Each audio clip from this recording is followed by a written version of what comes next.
PDP women plot winning strategy ahead of the 2023. PENCOM revises regulation on retirement terminal benefits. Telecom sector's GDP growth rate faces decline.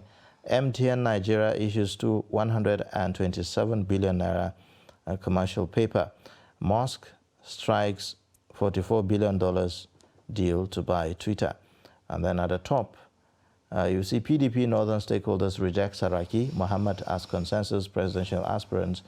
Nnamdi Kanu sues chief judge registrar over secret trial. These are the stories on Daily Independent. Let's take perspectives on this now. Some of the stories that we have with our reviewer on the paper. Director, Daily Trust Foundation, Dr. Theophilus Abba is with us in the studio this morning. Thanks again for joining. Now, thank you. Let's talk about some of the stories that we've seen. The back and forth between the presidency, and Bishop Matthew Kuka. The blame game about the delay in the acquisition of military hardware allegedly caused by Bishop Matthew Kuka. And the Northern Elders Forum is wading into this matter. Is there justification for this? Should we be having this kind of conversations at this point? Well, the fact is that the American government has a criteria, for selling weapons to countries, and I know that Nigeria, has made a deliberate attempt to meet those criteria for, accessing weapons produced in the United States. And I don't think Bishop Kuka played an active role in saying, look, don't sell weapons to the Nigerian government, to fight terrorism or terrorists. Because I know Bishop Kuka has been very, very active in, campaigning against terrorism and urging the government of Nigeria to deal with terrorism the way we could have it as part of the Nigerian history, as a past event. So I don't think Bishop Kuka would deliberately go to the United States and say, look, don't sell weapons to Nigeria. But I know that Kuka has raised issues concerning the treatment that Nigerian Christians have received in the hands of mainly non-state actors, like bandits and like terrorists. And he has said government has not done enough to curtail them, And in the United States, which takes strongly anything that has to do with abuse of human rights, you don't joke with it, some of the rights that Bishop Kuka talks about being violated and the rights of Christians in Nigeria. And he discusses them with evidence, with data and all those. So I'm thinking that government should, find other ways, of convincing the United States government to send weapons, to Kano, to Nigeria. They shouldn't be blaming Bishop Kuka, because those two things are not technically related. And this may have been birthed as a result of the criticism of Bishop Kuka, against the presidency. Otherwise, we've not heard this until after his recent message, his Easter message, that we saw in the usual way will cause reaction in the presidency, isn't it? Yes, it's true, because I know Bishop Kuka has consistently, talked about governments in Nigeria. There's no government that Bishop Kuka has spared. He didn't spare Jonathan, and I don't think previous governments actually, got any soft, kind of criticism from Kuka. Every government that has that has been in Nigeria had been criticized by Bishop Kuka, almost everyone. And so I don't think that criticism of the Buhari government is in isolation. It's not like he's taking it up. He's particularly criticizing the Buhari administration just for the fun of it. And if you read the Easter message, you discover that everything Kuka said is a reflection of the reality on ground. There's nothing Kuka said that didn't have a link with what Nigerians are passing through. When he says Nigerians are in dismay, the country is in disarray, things are broken down. I mean, if you took time to read that homily, you discover that there's nothing really strange, that Kuka said, which perhaps others have not said. Maybe because it is Kuka, they felt that he doesn't say anything good in the administration, so he keeps criticizing. So I'm thinking that government should not blame Kuka if these things didn't come. They should have a channel of linking up with the American government. They should have their own way of lobbying the American government to ensure that this equipment needed to fight terrorists come. I think they should leave Kuka out of this predicament. Well, Bishop Kuka is not the first cleric that has even raised issues about the insecurity in the country. Some other clergymen have done that. And most times the presidency responds. And a lot of Nigerians are saying that maybe the front and back, the response and counter responses are not helping the system. That maybe instead that there are other ways the government can handle these criticisms. What do you say to that? Well, there are other ways government can handle those criticisms because I don't think it is necessary to respond to every criticism, especially by religious leaders. Of course, a homily is a message to his congregation, even though it gets publicity because of his status. But I'm thinking that instead of responding in the manner which government responded, if there are issues of facts, if what Kuka said are not factual, you can fault him and say, this that Kuka said is not true. If it's an argument that does not align with what is on ground, but then for you to rubbish him and to insult him, I mean, it is not the right thing to do. And I felt that instead of, taking on Kuka the way government has done, and even blaming him for bilateral issues, they ought to maybe either keep quiet, or find other means of interacting with him, if necessary. All right. One other story that dominated the papers this morning is about the PDP Consensus candidacy, the back and forth about whether the Northern Elders, endorsed the Bala Mohammed and the former President Bukola Saraki or not. There have been, allegations and counter-allegations here and there on all of that. Is that really necessary for the party now? Actually, the PDP is in a dilemma, and I sympathize with them because they started this rotation of a thing. They were the ones who entrenched in their constitution that the presidency will rotate between North and South. And if you do the arithmetic of the rotation, Obasanjo spent 8 years, Yar'Adua spent barely 3 years. Then Jonathan spent about 5 years. Is that known? And after that, you now discover that, under the PDP, the South has actually benefited from the presidency more than the North. And now coming to say that in 2023, the presidency should still be in the South. It's like it's a dilemma to the PDP.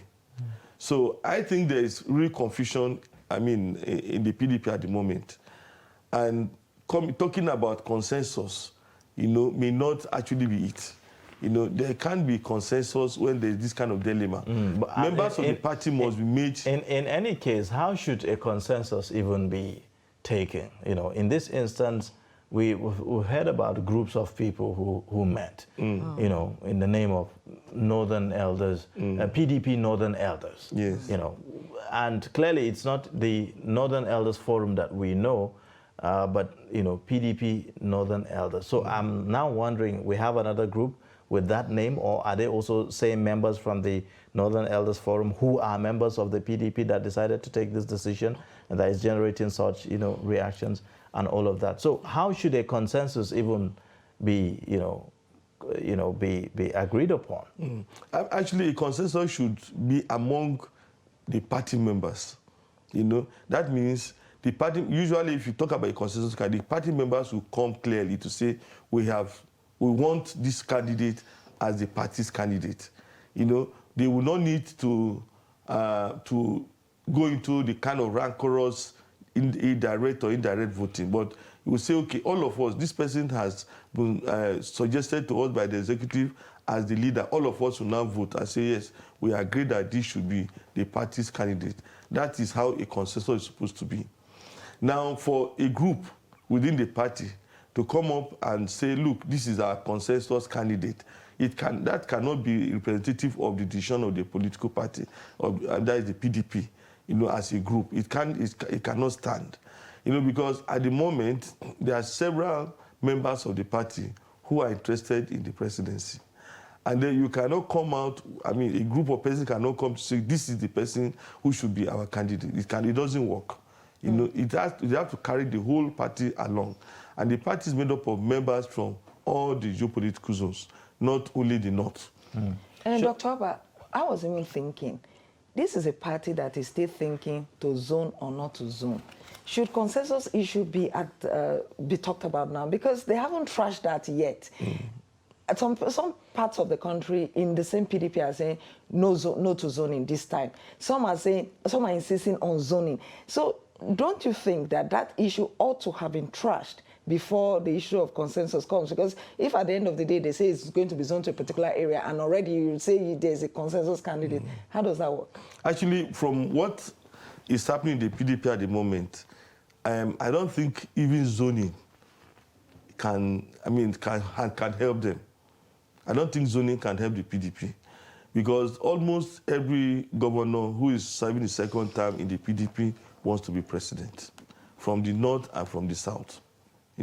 So when you talk about zoning, it means that there has to be an agreement among the party members, something that is clear, that a section of the country must produce the president. And that is when zoning can make sense. But as far as the PDP is concerned, from my own readings of the PDP, you see, the atmosphere in the party is not conducive for declaring that a particular section of the country should produce the president. It's different from what is happening in the APC. Clearly in the APC, the North has served for 8 years. So it is now, in terms of, when we talk about justice and equity, it should now be the turn of the South to produce the next president of the party. That is very, very clear. In the APC? In the APC. Yes. But as far as the PDP is concerned, that is not really as straightforward as that. But is this not creating more problems and confusion for us? This concept about, zoning and all of that. Like now, for instance, the groups like Afenifere, Pandev are, suspicious of some of this move. They are feeling that this is a ploy, by the North to retain power, in the region. So, if you think about it, the whole concept about zoning and all of that, is it not creating more problems? Well, let me start by saying that zoning was an arrangement to ensure that power moves around, from North to South.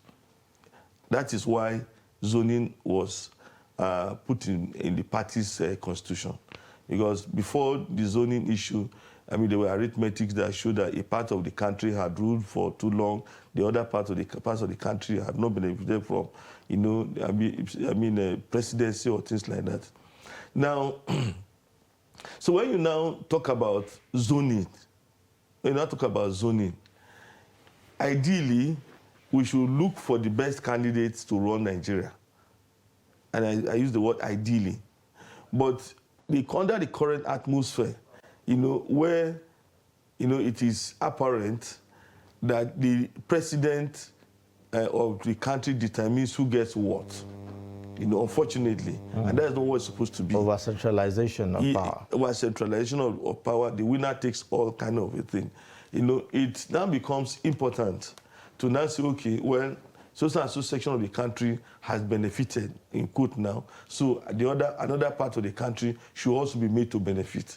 And that is actually why in the Southeast is insisting on producing the next president.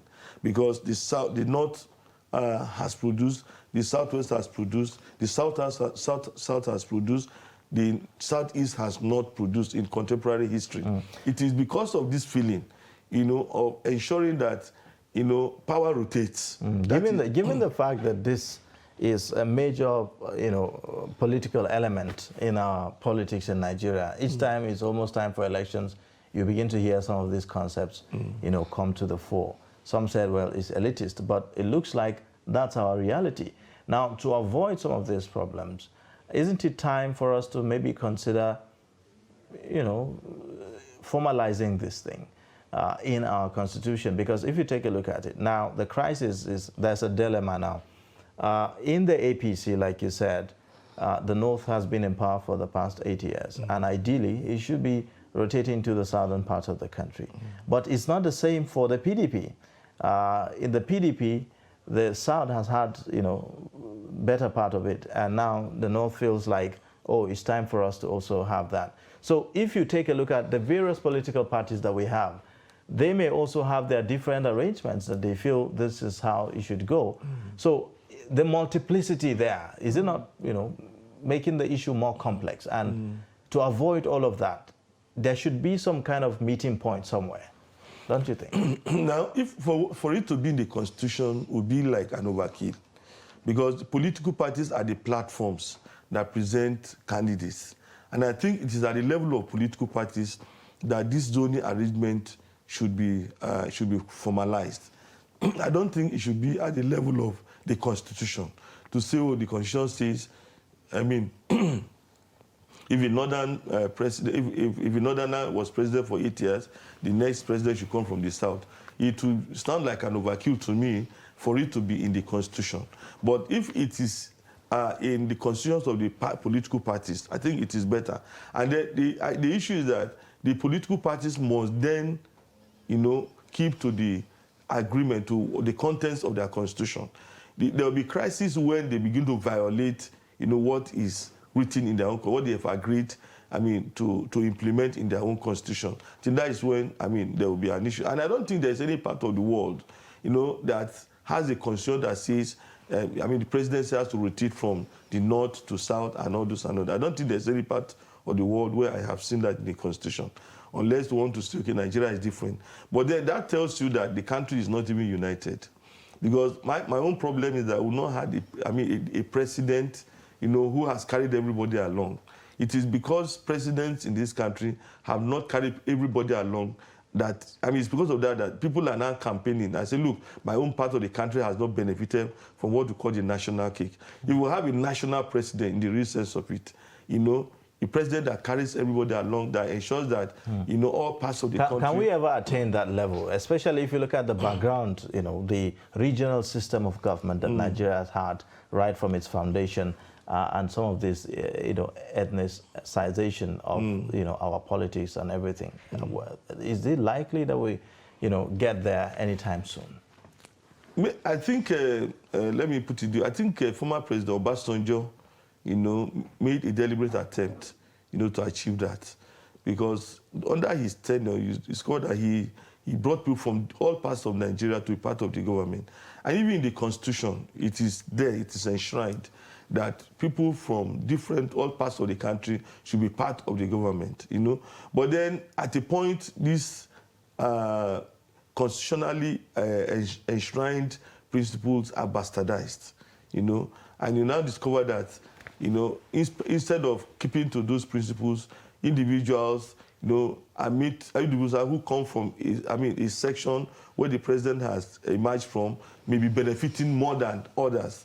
You go to, if you go to MDAs, Ministry Department agencies, discover that people from a certain section of the country are more as DGs, are more as, having CEO positions more than others. And it is because of this reason that Nigerians are saying, look, we need our own people to become president or even governor or whatsoever. So I'm thinking that if there's equity, if we have a president who says, okay, I want to serve the whole country, I want to carry everybody along, I mean, we should get to a point where we don't think about where the president comes from. But Okay. as it is at the moment, we have not attained that. Okay, Dr. Abba, I'm going back to specifics, the PDP.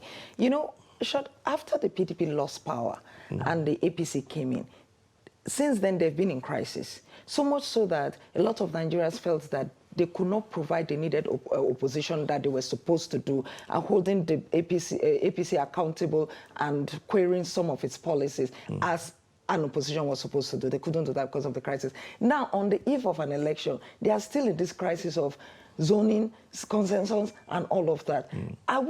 Is Nigeria going to have, is it going to be a one-party election in 2023? I think I fear for the PDP in 2023 because they've actually lost a lot.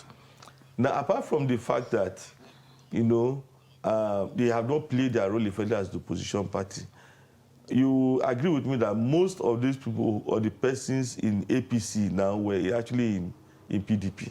You had a lot of migration from PDP to APC. Of course, the current national chairman of the APC, you know, was an active member of the PDP. That is number one. Secondly, at the moment, APC controls about 22 states, and PDP maybe about 12. You know, so PDP is entering into the 2023 election from a point of disadvantage, and instead of the PDP to come up with a candidate that will have a national appeal, that's what I think. PDP needs. I'm feeling that it's not necessarily zoning that PDP needs at the moment, but I think PDP needs a candidate that will appeal to the whole country, a candidate that will tower over and above party, you know, party, what do I call it, party affiliation. A candidate that Nigerians will say, oh, this is the kind of person who can deliver, whether it is from the north or from the south. I would think that is what the PDP should be looking for. But at the moment, I don't think PDP will make... Like Dr. Abba noted at the beginning, almost everybody, almost every governor in the PDP wants that seat. Yes. So do you see a situation where they'll be able to come together, collapse those ambitions, and be able to say, okay, for the sake of the party, let's look in and bring the best so that we can have, we can go into this election strong. If the PDP leaders, and when I say leaders, I talk specifically about the governors, because the governors are the ones creating what I call confusion in the PDP right now. You know, because they know they claim they will fund the party and all this and all that.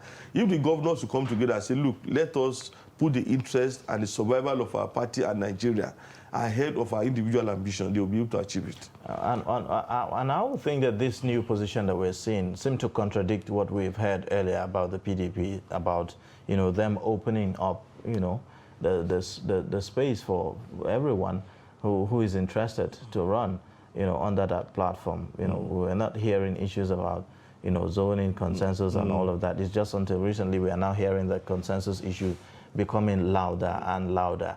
So, you know, perhaps what is changing, you know? I think the report of the Autumn Committee was leaked. And based on that report, it was, it was alleged, let me put it that way, that the report said it should be thrown open, you know? And to me, I felt that that is what the PDP should do, you know? Throw this thing open, let everyone who is interested in the presidency contest. But then come up with a candidate that will be accepted, nationally. You see, because if the PDP doesn't have a candidate that is better than the APC candidate, then he cannot return to power. That is how I put it. Because at the moment, APC is at a disadvantage. Let me put it like that. Because the current situation in this country does not favor them. You know, the insecurity, the economy, so many things.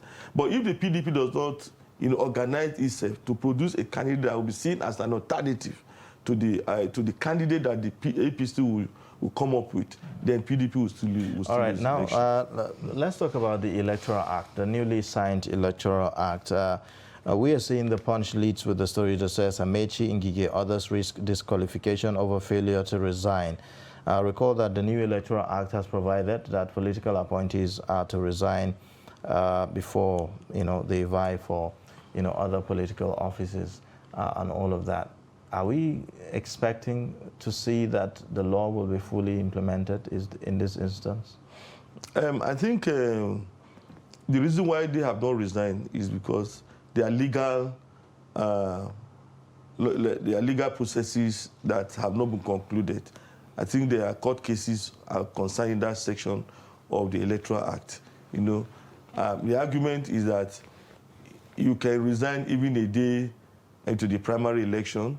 The argument is that it's possible, to resign, even shortly before election is conducted, And I think some big wigs in the party who understand the law and who know how the courts will work are still thinking that it's possible for them to stay on until, close to the election. Well, isn't that dangerous, though? Because, yes, the matter is in court, but there's a time stipulated. So if the court now rules and says that, indeed, that time stands, it's going to, many of them that want to run will not be able to do that at that time. Well, just like you said, waiting for the court to decide may actually be very risky, but not dangerous. It is a risk.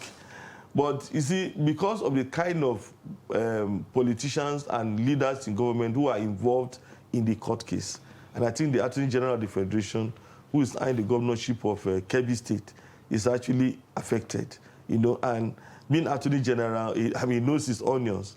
So he may be thinking that at the end of the day, the case could even go to the Supreme Court, and the case could be decided in their favor. I think that is why they are holding on. Okay. But I think if they are not afraid of contesting, in the primary elections, if they are so confident about winning the election, the best thing for them to say, I quit, Because it shows that they are not really very confident that if they leave their jobs now, they will get the tickets. Okay. And for any politician, you have to have a measure of intelligence to say, okay, well, if I leave what I'm doing now and I contest, what are the variables? Is it going to favor me or not? So they may be considering other factors. Okay. And I think that is why they are still. I'd like for us to, move away from the political issues now and take a look at this issue about the Chrisland School, the 10-year-old pupil. We are hearing that the young lady has deleted her social media videos and also apologized. I want us to talk about the lessons from this experience. This particular story seemed to have shaken a lot of, parents as to the issue of parenting and how deliberate they must be with their children and all of that. What are the lessons here? Okay, as far as I'm concerned, Chrisland School or college is a very reputable institution, college for training children in secondary school. Very reputable, because I know they are in Lagos. They're also in Abuja, and I'm feeling that what happened was very, very unfortunate, and I'm feeling also that we should not blame the school alone. As you mentioned, the parents must take responsibility. They must know what their children are doing on social media. I can't imagine a 10, 11, 12, 13-year-old girl, because I don't even know, the correct, some say the girl is 13, the others say she's 10, and all this thing, having a social media account and producing videos and uploading them. I'm feeling that for any parent to do that, to allow, their daughter to have a social media account and to be, producing such videos and uploading them is quite irresponsible. Some parents even open their accounts for babies, even from when they were small. I think it's totally wrong. And I'm feeling that, you see, our society is imitating too much of what happens in the West. And we are imitating it wrongly. This is the era of, celebrity kind of lifestyle. Everybody wants to be popular. Everybody wants to be well known. They want to say, oh, my child is gifted. She's a good dancer, and upload this on the social media. Now, this is the negative side of such indulgences. So I'm feeling that parents must, be very, very careful. They must monitor their children. There's no way you can allow your child to just do whatsoever he or she wants, either on social media or even at home. Your child cannot just do anything that she wants. Dr. Abba, I saw a video last week. A woman was taking Shisha and she was sharing it with her daughter. The girl couldn't have been more than 6. Yes. Now, do you really believe, because like you said, a lot of Nigerian parents are trying to be very Western. So do you think this Christian thing can actually cause a redirection, or they'll see it as one of those things, okay, this particular parent was not careful enough, and move on? Yes, the fact is that it's a very big lesson that we have learned from what happened, at Christian school. It's a very big lesson for us parents, because, in church, is an issue that we keep discussing. Even in my church, it was an issue. So we can't allow our children to do this. We can't allow our children to do that. And everybody must be very, very careful. You see, the problem we have is that this laissez-faire attitude, this liberty, that we give to children in the name of allowing them to express themselves, is having a negative, impact on our society.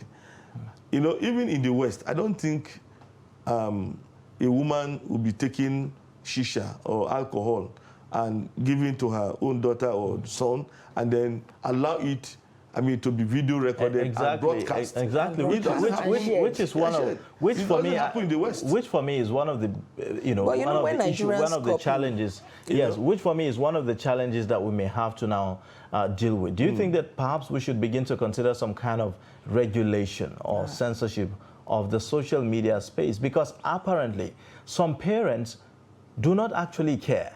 It's like they do not see the correlation between the moral decadence in the society and what they do on social media, or the way they behave in presence of their children and the implication that it's likely to have on their children, or that they don't care. And the entire society. Exactly, because, sometimes you see parents do certain things and they seem to be proud, things that that children shouldn't be exposed to. But they appear to be proud of those things, that their children are engaged in doing such. As you see kids, dancing in sexual stimulating, positions, or, some kind of simulative, and sometimes those videos are taken by their mothers. Exactly. Shared by the mothers. So, how do you deal with that when you have parents who actually do not believe that they should censor or they should kind of control the way they behave? Now, you see, we need to do a lot of campaign, Churches need to do a lot. In the mosque, a lot need to be done. Then the government has to actually deliberately engage in this campaign. And the government has a lot of instruments. For instance, if the government goes to Twitter, YouTube, Facebook, and say, look, every live stream of every video of this kind from Nigeria should not be allowed, to be broadcast, for instance. Then YouTube or Facebook or Twitter or any of the social media platform will now have Nigerians, they will employ Nigerians or contract Nigerians to monitor and say, look, this video is trending, it is not right, according to what we have agreed with the Nigerian government. And those things will be dropped. You see, if you go to other parts of the world, you are likely not going to see some of this, especially the West that we're talking about. The kind of music that, I see on our TV channels, you see a young lady, scantily dressed, dancing suggestively, on camera. You see, anything you do on camera must be controlled, sincerely, because anything you put on camera is going to be broadcast to the rest of the world. So you must be very, very careful when you are doing any recording. And when you do any recording, you have to be very, very careful so that it doesn't go out. So if we say as a government that, look, so and so... But Dr. Abba, the same government has always received backlash each time it has raised because it's not doing it the right way. The government is not doing it the right way. It's not like arresting journalists, arresting citizen journalists, arresting those who... No, that is not how you do it. You work with these tech companies and say, look, as a principle, as a law, we don't want this kind of content in Nigeria. Even if it's produced by Nigerians, please take it down. This suggestive sexual content, this exposure, this kind of music, we don't want it. The Film and Censors Board is doing a whole lot along this line to ensure that some movies which are too suggestive are not allowed. You know, you can graduate to, I mean, social media, you know, and ensure that these things are implemented. Okay. If things like that were implemented, that young girl wouldn't be able to post all those videos on there. Well, unfortunately, because of our time, we'll have to end it. But I'm just tempted to just ask you, and I hope that you'll be able to do this in 1 minute, about the explosion at the illegal refinery in Imo State. A lot is happening. And we saw on Daily Trust newspaper, the mass burial for those that died is delaying. We are concerned about the implication of that environmentally. Well, I am thinking that it's the failure of our security agencies that led to that crisis. Because we say it's illegal. The refinery is illegal. Then why did we allow it to continue to operate? Because if 100 persons had to die, it means that the security agencies in Imo State knew about it. And they knew it is illegal. And it's bubbling. And they knew it is bubbling. For such a number. You understand? So they ought to have shut it down. They shouldn't have waited for so many people to have died before calling it illegal. It couldn't have been built overnight. All right. Well, thank you so much.